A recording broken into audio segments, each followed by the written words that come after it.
Welcome, dear viewers. I recently saw a video online about the history of bathing, and I found it so fascinating that I invited two people who know more about it.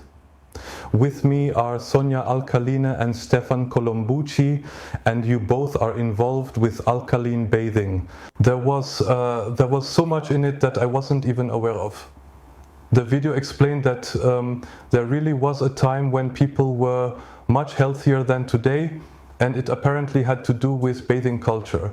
And that's what we want to explore in more detail today. How did you get into the topic? I experienced sudden hearing loss about 25 years ago with tinnitus, which is a fairly loud continuous tone. Conventional medicine was able to help a little with the acute phase, but not really make me well. And then I started to become interested in alternative healing methods. I went to a naturopath for the first time, and he told me about alkaline for the first time. I then engaged more and more with it.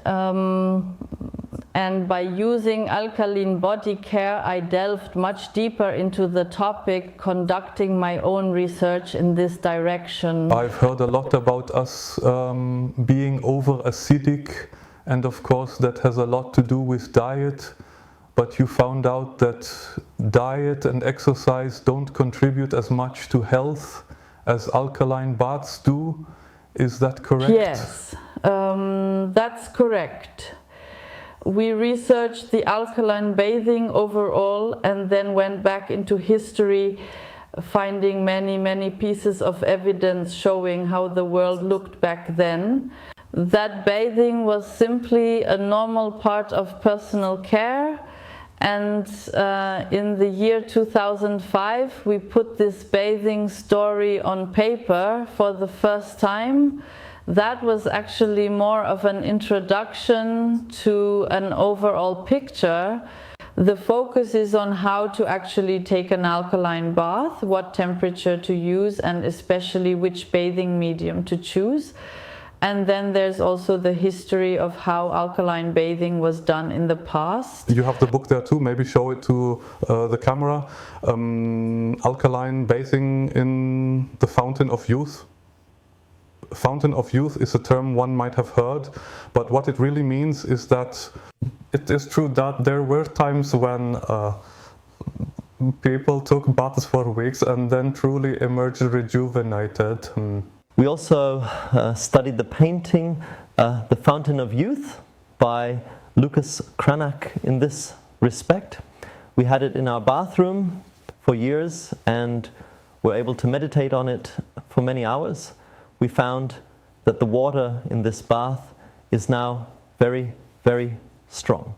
It is not really clear, but rather whitish, and this whitish water suggests that there was something in it. Regarding what could have been in it, let's look to the left side. There at the top, such rocks that strongly resemble chalk. Those could be chalk cliffs, and on the right side, missing those things that were there before. Here is age, disease, the chalk cliffs, and on this side all those things are gone. So maybe age has also somewhat disappeared with the chalk. Then we thought about how these white areas with the little stones in between are very reminiscent of ash. Now, if we use ash, then we have a basic component for a bath. So we can use chalk, which when ground is calcium carbonate, and ash is potassium carbonate. Potassium carbonate and calcium carbonate definitely create a whitish liquid. And the fact that you can see the older women rinsing themselves with the water from the basin. They rinse themselves off, which especially indicates an excretion, a skin excretion that is thus initiated. By rinsing off, this so-called acid mantle is washed away immediately, and it cannot form again. And if it cannot form, then the skin can basically keep excreting the whole time. Let's come back to the modern application later. For me, the history is still just fascinating.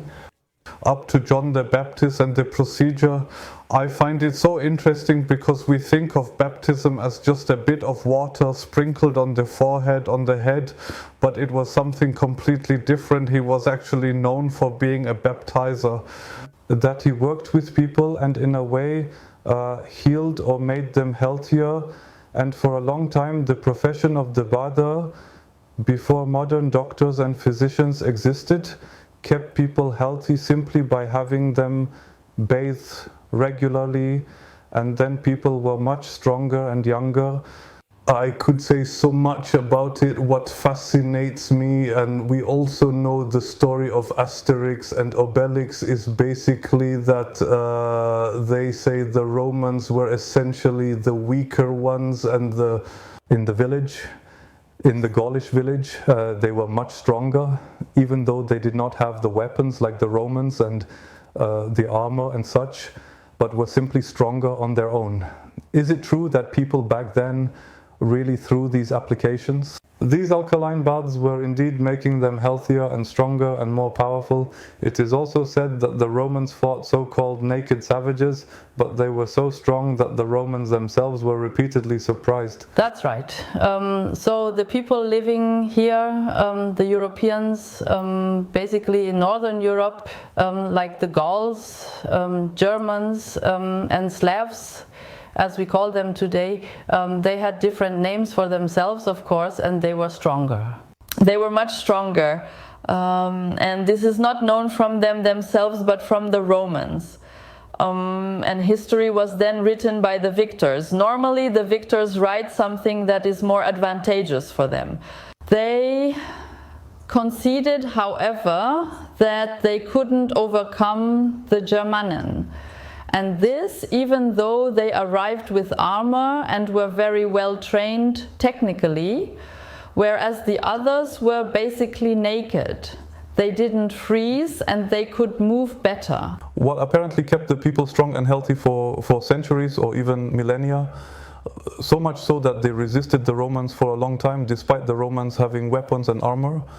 You yourself say that they expressed a kind of admiration for their opponents in their history books. Yes, so you tried to cap it a bit low, but it just wasn't possible because the opponent was simply so fit. The damage from the 8th overpowering force they needed to... In the video, I find it interesting because things like alcohol come into play. It's similar to how with the Indians they were practically given fire and water. So the Romans also basically invited the locals to their festivities. Then they got them accustomed to drinking wine and so on. It didn't originally come from here, but today we obviously have wine near the Rhine and all the winemakers everywhere. But also meat consumption, meaning that people here actually lived as vegetarians, surviving on acorns. And they lived on vegetables and fruit, but then the Romans invited them to eating and drinking festivals. The Romans offered them meat and alcohol, and that way they also weakened the people. At least that's how I understand it. Yes, the people here, when you have such old excavations from the people here, you find a lot of nutshells, remnants of fruits and vegetables. And what's also interesting is that you find very alkaline spots in the settlements. Back then they couldn't explain what the alkaline spots in the excavations actually were. Possibly these were the baths of the settlement, which had its own bath there. So the Romans, you might say, well, we know that consuming meat causes acidity too. The Romans were weakened because they first consumed meat, didn't have the baths, and then drank wine. That's why they had such a hard time fighting those here, because they were much stronger. It was a sense of lifestyle that began in Egypt with the biblical flesh pots of Egypt. That's where meat was first eaten. Then it spread north to the Roman Empire, from there to Gaul, and simultaneously there were the Celts, who also came more from the south, from the direction of Macedonia. And with massive cattle herds, they practically flooded the area here about 3,000 years ago, around 1000 BC. And from there, they also learned by example that people have lots of livestock and eat meat. And then the Romans implemented all these life-shortening strategies. Very interesting, but as I said, we stick with water because it was essentially the source of strength for everyone who survived here for so long. But today, of course, we have adopted, so to speak, from the Romans, the meat consumption. Bathing, yes, it has evolved over centuries. Then it began that with meat consumption also naturally the water and the drinking water was polluted by the tanners because they were tanning animal hides. That means eventually drinking the water was no longer healthy. People became sick. Yes, they drank beer because the beer came from a brewery where there were no waste products in the water, or wine if it was relatively far south where wine was grown. People drank beer and wine. It is recorded in medieval records that the normal drinking amount, for example, for a male monk was 5 liters of wine a day. But that was not very strong beer and not very strong wine. That was diluted. And then they gave wine to the children and were surprised by the high child mortality rate. But it was because they couldn't give them water, since the water was heavily contaminated. And through all of this, meaning initially this culture came in from the Romans and the Celts, this meat eating and alcohol drinking. And then there were repeated attacks from the same direction, and later from the Franks was it eventually managed to weaken the people. But a very important point was that agents, the springs were bricked up. So they had the springs partly as sacred groves with trees, and people used to bathe between them, and then special governmental units basically sealed them up overnight.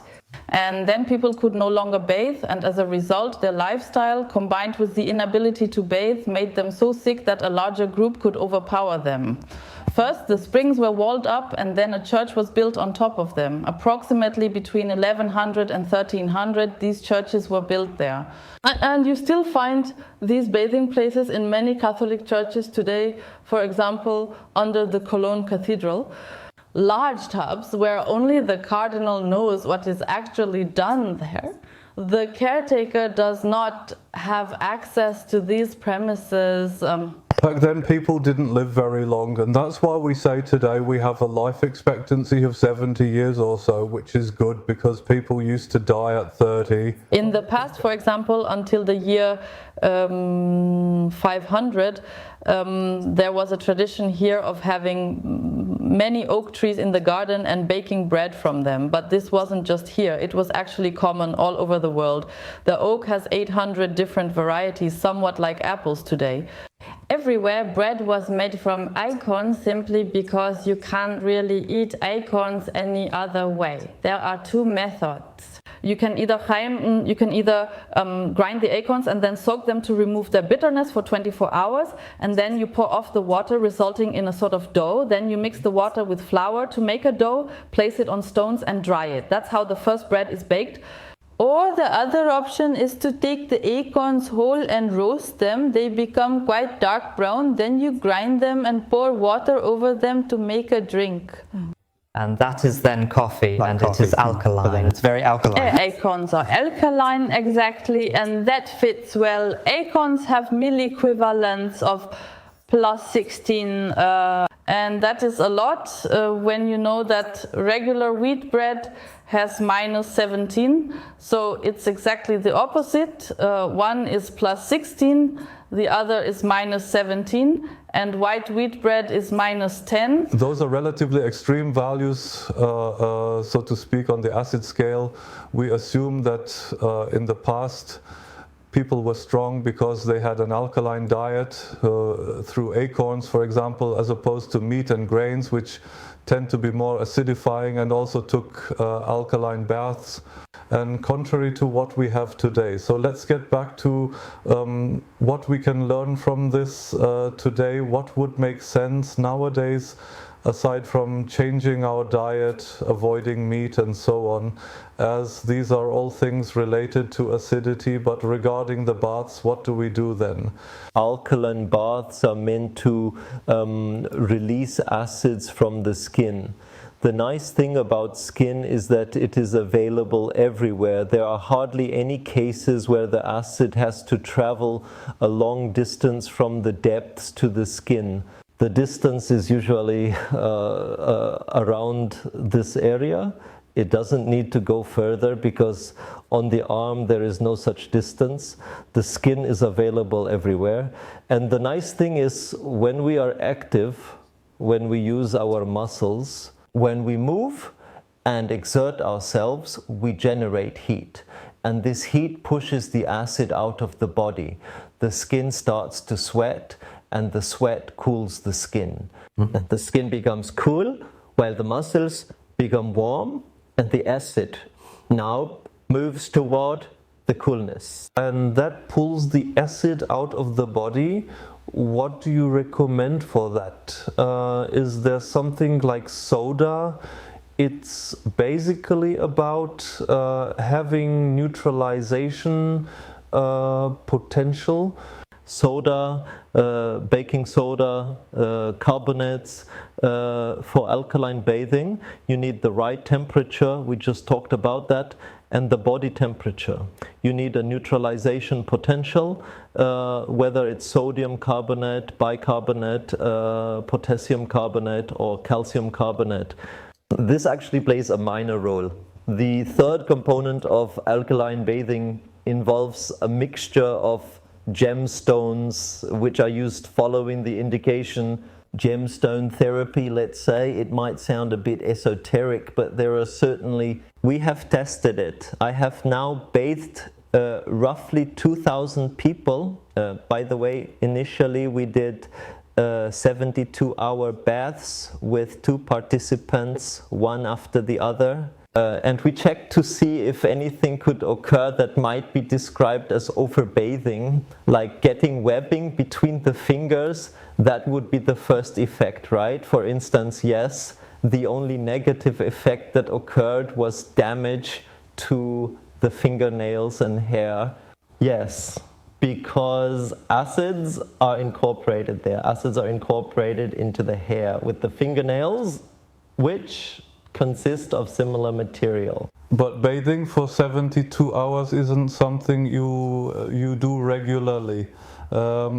So what is your recommendation? Maybe a treatment course? This was like a rejuvenation treatment, probably over a period, or how long? Yes.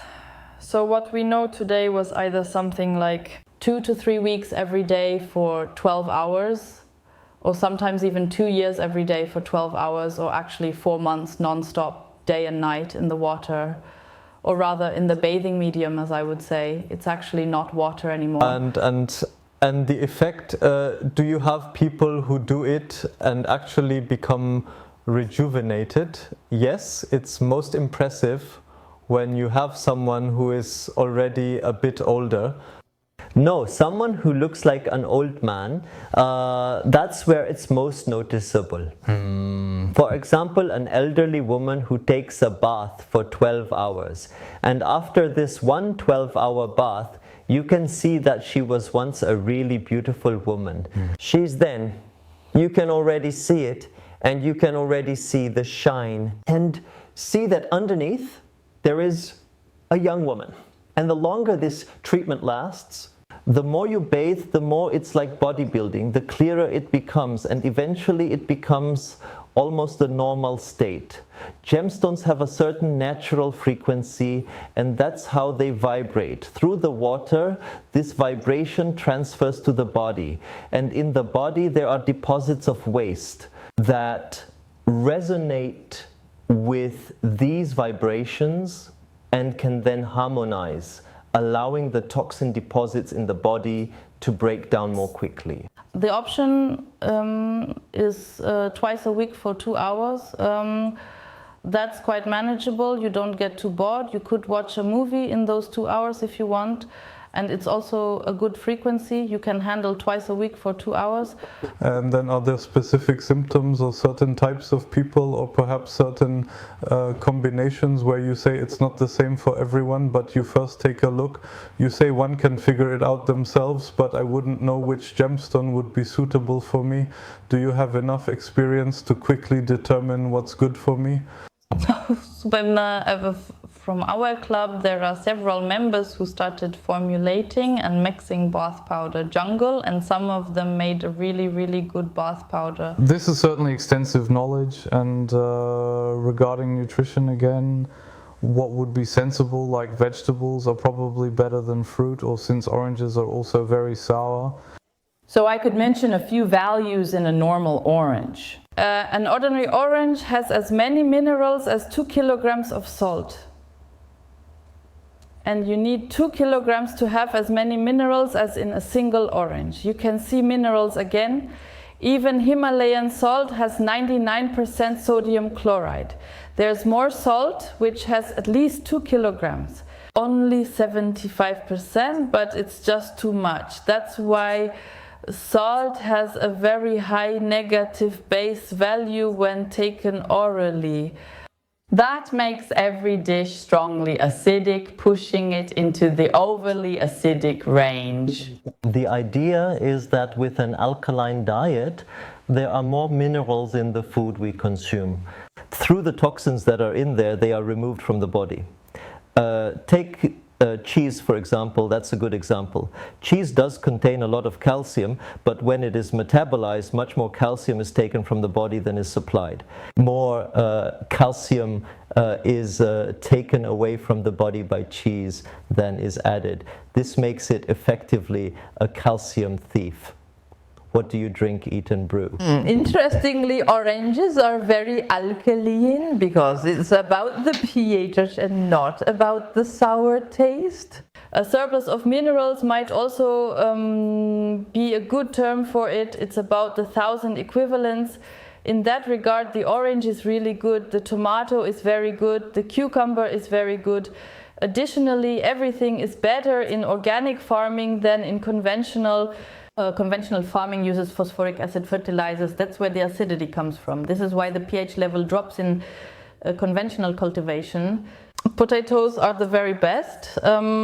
Exactly, that was around the year 500 when people had to gnaw on bark and eat grains. Then they started making bread from grains, which is completely unusual. At that time, the life expectancy dropped to 25 years and then increased within the next 50 years back up to 40 years. And it stayed at 40 until the potato was introduced. And since then, it has generally increased, with the potato playing a significant role all along. Cultivation means minerals are no longer in the soil and therefore can't get into the vegetables and potatoes. So we really have deficiencies today, but we can compensate for many things with this knowledge and with supplements, if I understand correctly. Yes, but one shouldn't get the idea that it's not good in the soil. You could eat supplements, but the body can't absorb them. An alkaline diet must always be colloidal. Colloidal means within the plant. Plants are the rock eaters. When we have something like calcium and magnesium, then humans cannot absorb it. So if you have a tablet, it is actually completely ineffective. However, the plant absorbs the magnesium and converts it into a colloidal form. And then we can absorb the magnesium from this plant. Like when we eat broccoli or potatoes, we can take in this magnesium. I already noticed that this is truly extensive and you are very competent in this area. That's right. I initially got the impression that there is indeed a lot of knowledge behind it and that not every alkaline bath is the same, but that it really has to do with the composition. So it's very important to engage with it. And there is potential for health. And as the saying goes, throw wrinkles on the butt and we remain the same. So you can truly rejuvenate, maybe even get rid of wrinkles. I'm curious to see if I find this to be true. Maybe in a few years I will look younger than I do now. And in any case, I will try many things. I thank you for these insights and would like to point out your video again. The history of bathing has fascinated me so much that you are here today. More in this book. Thank you, Sonia Alkaline and Stefan Columbucci. Thank you. Yes, thank you also. Hello, I am Kristen, and I have shortened and translated this interview about alkaline bathing into several languages so that many people can see it and benefit from it. The history of the Germanic tribes, our ancestors here in Europe, their strength, their longevity, and of course the history of the Romans, their rule and their control of our lifespan, even back in the times of John and Jesus, has been very interesting and inspiring to me. This rediscovery of John the Baptist, what he did back then and how we can emulate it today. It was passed down that people not only became healthy, strong and younger, but enlightening moments and spiritual experiences were also encountered. This suggests that through alkaline bathing, we are energized and cleansed at the same time. And by removing the dirty stories from our aura, it naturally becomes clearer and we see more clearly, which opens our consciousness and changes us. This is how we experience these enlightening moments, as the saying goes. I have personally experienced during bathing how refreshed one feels after a 10-hour bath, and even 2 or 3 days later, how deeply the body feels inside somehow. Feeling lighter and maintaining this freshness regularly is, of course, the best thing we can do for our health.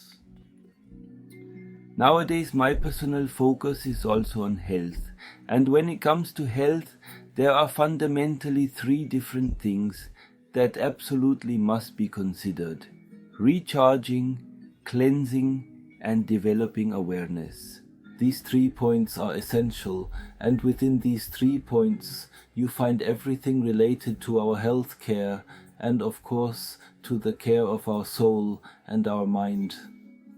We consist of a body, and it functions like a battery, with electricity, with energy, and that's why it's important for us to constantly recharge with a lot of energy for a long life. Our body also works like a sponge, constantly absorbing things from its environment, so it's essential to cleanse our bodies regularly. Of course, our heart, mind and soul also function in such a way that they need cleansing, requiring purification through thoughts and emotions, and recharging with fresh energy. And by developing our consciousness, we can pursue this path more effectively. That's why it's especially important today, if we want to take care of our bodies, want to bathe or want to change our diet to fresh, energy-rich nutrition. It is important today that we engage with this topic together, and there are already some good examples from the past. For example, there are 3 doctors who received the Nobel Prize in Medicine in 2009. They examined the cells and discovered why the body ages. And they also know what needs to be done for the body to rejuvenate. A very good trend is coming from America.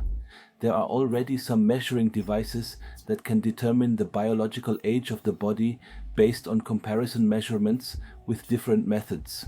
I think this Rejuvenation Olympiad is really great.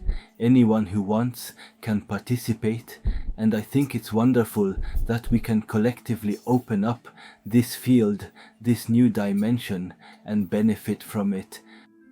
And as I said, I find it very interesting that John the Baptist and Jesus already did these very same things back then. And today we can take this direction together and reach many people through it. I have started a website where all this knowledge is available in a compact form, so that I can share it with my friends and many people. Nowadays, there still aren't enough places where you can go for a colon cleanse, long-term bathing, or a normalized foot bath, or similar treatments. It's usually very expensive and quite complicated. That's why I plan to build a center in Brazil with my crowdfunding campaign, where we can offer all these opportunities for us, our friends, our community, and anyone who wants to join. Furthermore, this center should also serve as an organizational headquarters, an office where we can collaborate with our friends in the network and where we can create more such places, helping our friends to set up these possibilities for themselves. And through this, we can grow and expand and eventually make these opportunities simple and affordable for all our friends. This is the main motivation behind this project, and I invite you to take a look, join us, and support us if you wish, here on the website of simplifyearth.com. Here you can view the entire project, and I would be happy to hear from you and receive feedback. Thank you very much.